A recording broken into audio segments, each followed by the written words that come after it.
സംസ്ഥാനത്ത് ഓൺലൈൻ മദ്യവിൽപ്പനയ്ക്കായി സർക്കാരിന് ബെവ്കോ ശുപാർശ നൽകി. സ്വിഗ്ഗി ഉൾപ്പെടെയുള്ള സ്ഥാപനങ്ങൾ താൽപര്യം പ്രകടിപ്പിച്ച് മുന്നോട്ട് വന്നിട്ടുണ്ടെന്ന് ബെവ്കോ എംഡി ഹർഷിത ടെല്ലൂരി നൽകിയ ശുപാർശയിൽ പറയുന്നു.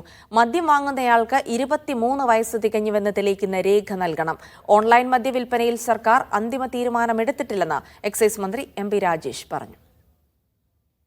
കോവിഡ് സമയത്തടക്കം സംസ്ഥാന സർക്കാരിന് മുന്നിലേക്ക് വന്നതാണ് ഓൺലൈൻ മദ്യവിൽപ്പന എന്ന ശുപാർശ.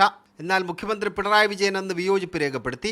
ഔട്ട്ലെറ്റുകളിലുള്ള തിരക്കൊഴിവാക്കാൻ ഓൺലൈൻ മദ്യവിൽപ്പന വേണമെന്ന ശുപാർശ വീണ്ടും നൽകിയിരിക്കുകയാണ് ബെവ്കോ. എങ്ങനെ നടപ്പാക്കണമെന്നും ശുപാർശയിൽ പറയുന്നുണ്ട്. നിലവിൽ ഭക്ഷണ വിതരണം നടത്തുന്ന സ്വിഗ്ഗി അടക്കമുള്ള സ്ഥാപനങ്ങൾ ഓൺലൈൻ മദ്യവിൽപ്പനയിൽ താൽപര്യം പ്രകടിപ്പിച്ചിട്ടുണ്ട്. നിലവിൽ മദ്യം വാങ്ങാനുള്ള പ്രായപരിധി 23 വയസ്സാണ്. ഓൺലൈൻ വഴി മദ്യം വിൽക്കുകയാണെങ്കിൽ മദ്യം നൽകുന്നതിന് മുമ്പ് 23 വയസ്സെന്ന് തെളിയിക്കുന്ന രേഖകൾ നൽകണം.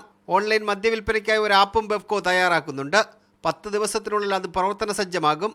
ഓൺലൈൻ മദ്യവിൽപ്പനയിൽ സർക്കാർ അന്തിമ തീരുമാനമെടുത്തിട്ടില്ലെന്ന് എക്സൈസ് മന്ത്രി എം പി രാജേഷ്. കഴിഞ്ഞ മദ്യനയ രൂപീകരണ സമയത്തും ഈ പ്രപ്പോസൽ ബെവ്കോയുടെ ഭാഗത്തു നിന്നുണ്ടായിരുന്നു. എന്നാൽ തൽക്കാലം അത് പരിഗണിക്കേണ്ടതില്ല എന്നാണ് സർക്കാർ കണ്ടത്. ഇപ്പോൾ ക്യാബിനറ്റ് അംഗീകരിച്ച മദ്യനയമാണ്. ആ മദ്യനയത്തിനകത്തു നിന്നാണ് സർക്കാർ തീരുമാനങ്ങൾ എടുക്കുക. വീര്യം കുറഞ്ഞ മദ്യം പുറത്തിറക്കണമെന്നും ശുപാർശയിൽ പറയുന്നുണ്ട്. മദ്യവിൽപ്പന കൂട്ടാൻ ഇത് ആവശ്യമാണ്. 2024-25 വർഷം 9700 കോടിയുടെ മദ്യവിൽപ്പനയാണ് നടന്നത്. നയത്തിൽ മാറ്റം വരുത്തിയാൽ 2000 കോടി രൂപയുടെ അധിക വരുമാനം ഉണ്ടാക്കാൻ കഴിയും. വിദേശ നിർമ്മിത ബിയർ വിൽപ്പന അനുവദിക്കണമെന്നും സർക്കാരിനോട് ബെവ്കോ ആവശ്യപ്പെട്ടിട്ടുണ്ട്. മീഡിയ 1 തിരുവനന്തപുരം.